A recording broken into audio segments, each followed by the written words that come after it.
Aujourd'hui, nous parlons de l'ouverture des frontières africaines. C'est très important d'en parler. Plus d'un an s'est écoulé depuis le lancement du passeport africain au Rwanda, preuve physique de la rupture des frontières pour plus de facilitation par l'Union africaine des personnes sur tout le continent. Au cours de l'année écoulée, un certain nombre d'États membres de l'UA ont supprimé l'obligation de visa pour les ressortissants africains. Plus tôt cette année, la Banque africaine de développement a publié un rapport sur l'ouverture des visas que nous avons présenté ici sur Africa News dans cette même rubrique. Le rapport préconise la libre circulation de la main-d'œuvre, des capitaux, des biens, des services pour promouvoir le développement économique.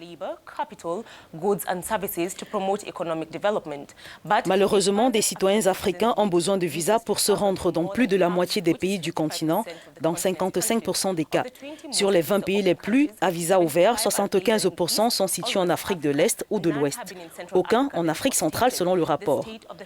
L'état de la libre circulation des personnes en Afrique diffère d'une région à l'autre. Parmi ceux-ci, l'Afrique de l'Ouest est la plus avancée. Les habitants des 15 pays membres de la communauté économique des États de l'Afrique de l'Ouest peuvent voyager, obtenir un permis de séjour et travailler dans les pays membres. La communauté de l'Afrique de l'Est CEAC est la deuxième plus avancée des communautés économiques régionales. Ces États membres ont adopté un protocole établissant un marché commun en 2009. Cet accord prévoit la libre circulation transfrontalière des personnes, un système intégré de gestion des frontières, le droit d'établissement et de résidence et la suppression des restrictions à la libre circulation des travailleurs.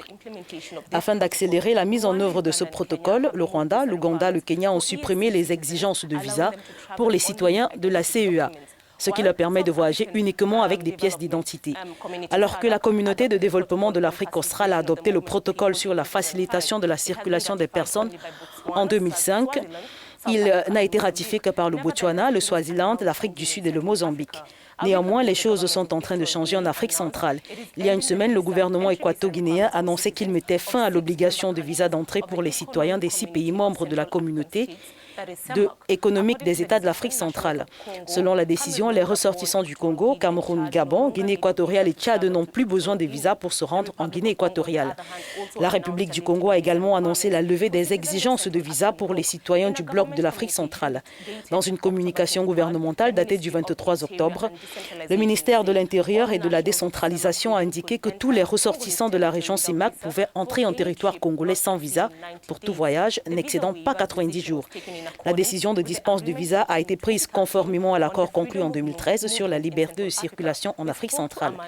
Nous nous sommes entretenus avec Armand Okol, journaliste politique au Cameroun. Il s'exprime sur le sujet.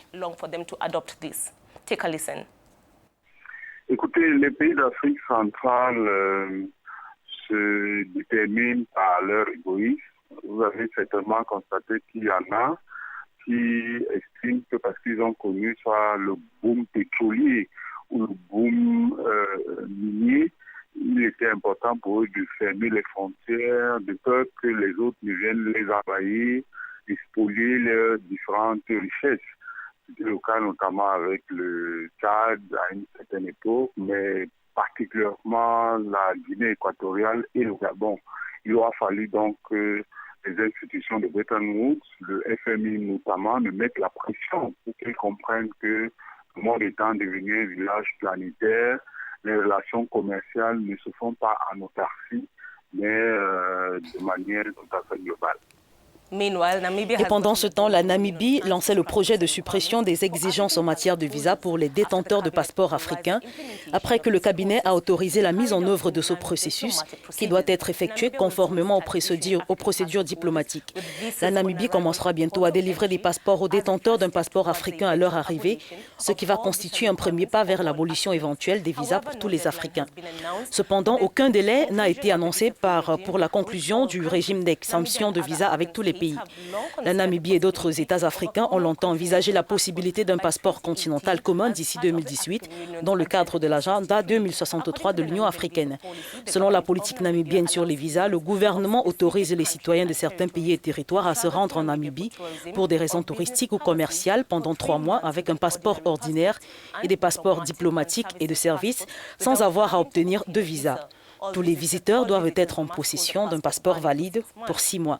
C'est tout pour votre rubrique travail de cette semaine. Merci et à la semaine prochaine.